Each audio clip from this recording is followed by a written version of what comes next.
Hello दोस्तों, स्वागत है आपका हमारे YouTube चैनल जागर कॉल करार में। दोस्तों, पहाड़ की भूमि का कोई भी परिवार, देवभूमि उत्तराखंड से जुड़ा हुआ कोई भी परिवार है, यदि वो यह सोचता है कि उसके ऊपर तंत्र टोटके, उसके परिवार के ऊपर कोई तंत्र हो रखा है, टोटका हो रखा है, या कोई भी ऊपरी बाहरी हवाएं शक्ति, तो उसको ऐसा लगता है कि मेरे परिवार को परेशान कर रही है, तो यह उसकी सबसे बड़ी गलतफहमी है। दोस्तों, यदि आपके द्वारा अपने कुल देवताओं के थान में हाजिर लगाते हो, पूरे नियम कानून के साथ कुल देवताओं की पूजा अर्चना, उनकी सेवा करते हो, समय समय पर उनका नियमित भोग देते हो, तो संसार की कोई भी नकारात्मक शक्ति आपको, आपके परिवार को कभी परेशान नहीं कर सकती। दोस्तों, इतनी शक्ति होती है इन कुल देवताओं में, क्योंकि कुल देवता हमारे परिवार के ऊपर वो आवरण होते हैं जो हमारे पितरों के द्वारा स्थापित किए होते हैं। कुल देवता तो वो आवरण होते हैं जो किसी भी नकारात्मक ऊर्जा को हमारे परिवार तक पहुंचने ही नहीं देते। दोस्तों, कुल देवताओं तक तो बात बाद में जाती है, पहले की आपके घर के पितरों में ही इतनी शक्ति होती है कि बड़ी से बड़ी नकारात्मक ऊर्जा को आपके घर में प्रवेश ही नहीं करने देते। पितर देवताओं में ही इतनी शक्ति होती है। रोग, व्याधियां, कला, कारोबार में किसी भी प्रकार की रुकावट ऐसे परिवार को कभी आती ही नहीं है। दोस्तों, असल समस्या तब शुरू होती है जब परिवार में कोई लंबा पितृदोष, यानी कि अतृप्त आत्मा जो है किसी कारणवश जो है अपनी मुक्ति के लिए लंबे समय तक भटक रही है। परिवार में ही कोई पितृ का दोष है, बड़ा पितृदोष है, तो सच बात तो यह होती है कि पूरे परिवार को, कुटुंब को पता भी होता है कि हमारे परिवार में कोई अतृप्त पितर है, तारण हेतु विधि विधान हो तो हमारे द्वारा चरा जाना अनिवार्य है, परंतु उसके तारण की ओर कोई ध्यान ही नहीं देता। दोस्तों, बड़े परिवारों में अक्सर होता है। तो साथ ही लंबे समय से कुल देवताओं की तरफ भी ध्यान नहीं दिया जाता है। पितृदोष है तो कुल देवताओं की तरफ भी ध्यान नहीं दिया गया, तो परिवारों में एकता नहीं है या पलायन कर चुके हैं। तो ऐसे में क्या होता है कि पितृ जो होते हैं, जो पितृदोष बनाए जिस पितृ के कारण, वो पितृ जो है क्रोधित होकर छोटी छोटी समस्याएं उत्पन्न करता है या उत्पन्न करते रहते हैं, और बार बार ध्यान न देने के कारण इस पितृ की ओर जो बहुत उग्र रूप धारण कर लेते हैं, क्योंकि बार बार अगर उनको ध्यान पता होने के बावजूद भी अगर ध्यान नहीं दिया जाता तो बार बार छोटी छोटी समस्याएं तो पैदा करती है, और बार बार उसके बावजूद भी अगर ध्यान न दिया जाए तो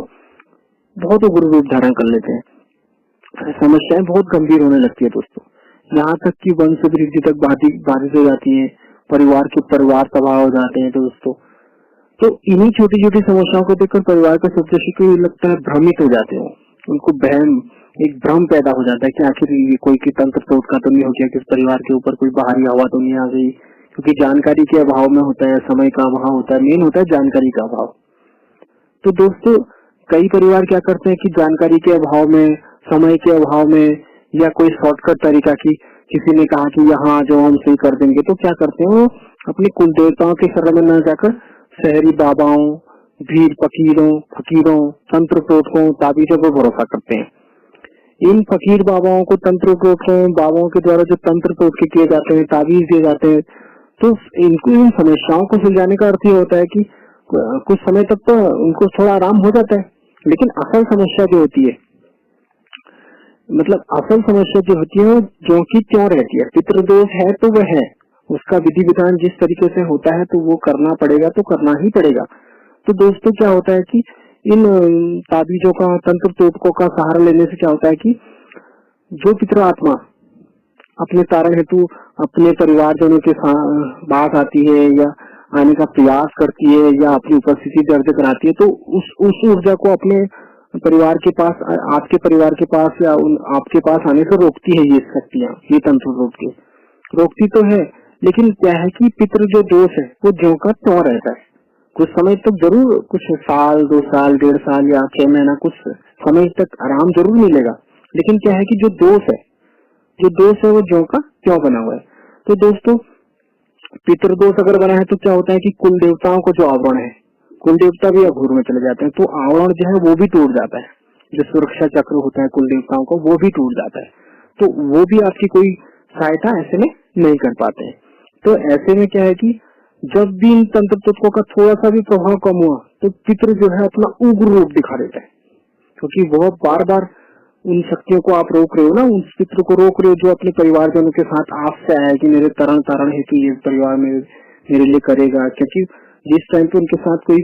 किसी भी कारणवश उनकी वो आत्मा भटक सकती है, कोई भूमि संबंधित हो या उनके साथ कोई कुछ गलत हुआ हो तो कोई भी, या उनका तरण तारण न हुआ हो तो कोई भी कारण हो सकता है। तो जिस कारण से भी अपने परिवारजनों के पास है तो उस कारण को पता किए बिना, उसका समाधान करे बिना आप उस पितृ को अपने पास आने से उन तंत्र टोटकों के द्वारा रोक रहे हो। तो ऐसे में क्या होता है कि जैसे भी तंत्र टोटकों का, ताबीजों का थोड़ा सा भी अगर प्रभाव कम हुआ तो जो पितृ होते हैं वो अपना उग्र रूप दिखा देते हैं और उनको फिर मनाना बहुत ही कठिन होता है दोस्तों। तो और जिसका जो खामियाजा है पूरे परिवार को भुगतना पड़ता है। तो इसलिए दोस्तों आपके जो पितृ संबंधित कार्य होंगे, आपके पितृ कुंडली में जिस कारण से वह दोष उत्पन्न हुआ है, जो भी कारण हो, उसको जानकर कुल देवताओं के सामने पितृ कुंडली में उन शक्तियों से, उन पितृ आत्माओं से माफी मांगते हुए ही होगा, न कि शहर के किसी वीर बाबाओं के तंत्र टोटकों से होगा। दोस्तों उत्तराखंड देवभूमि से में जागरों में जो संबंधित छोटी छोटी जानकारियां होती है, इन छोटी छोटी जानकारियों को हम अपने इस छोटे से प्रयास के द्वारा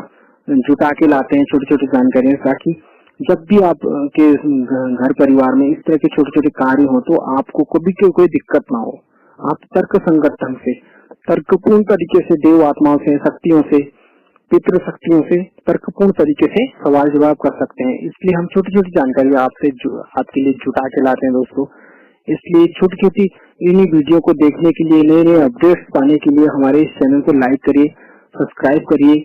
और बेल आइकन पर प्रेस करिए दोस्तों।